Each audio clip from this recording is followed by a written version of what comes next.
2024 সালে বা 2023 সালে রাষ্ট্র সংস্কারের এই প্রস্তাবনাগুলো যদি শেখ হাসিনা দিত যে এই ধরনের একটা মানবাধিকার কমিশন করা হবে, এই ধরনের একটা পুলিশ সংস্কার কমিশন করা হবে, এই ধরনের একটা বিচার বিভাগ পৃথকীকরণ, সুপ্রিম কোর্টের সচিবালয় পৃথকীকরণের একটা কমিশন করা হবে, 2023 সাল বা 24 সালে দিত এই ধরনের একটা প্রস্তাব, আপনারা বলেন তো বিএনপি এটার বিরোধিতা করতো?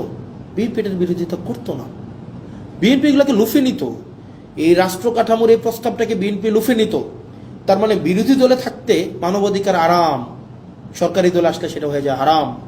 বিরোধী দলে থাকলে পুলিশের স্বাধীনতা চাওয়া আরাম, সরকারি দলে আসলে পুলিশের সুরক্ষা এবং স্বাধীনতা চাওয়া হয়ে যায় হারাম। বিরোধী দলে থাকলে বিচার বিভাগের স্বাধীনতায় রাস্তা গরম করতে দেখা যায়, কিন্তু সরকার গঠন করার পরে আর এই হচ্ছে আপনার বিচার বিভাগের স্বাধীনতা তখন হয়ে যায় হারাম।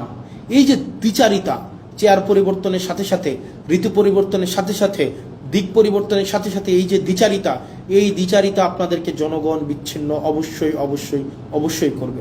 প্রিয় দেশবাসী, আমরা আমাদের জায়গা থেকে প্রত্যেকটা মানুষ, আমি বিশ্বাস করতে চাই আমাদেরকে আর এই যে ধরেন ওই যে একটা কথা আছে না, ভূগোল বুঝাইয়া আমাদেরকে জনগণ বিরোধী কোনো ধরনের কর্মসূচি করে ফেলবে সরকার, এই সরকারি এই সুযোগ আমরা দিব না।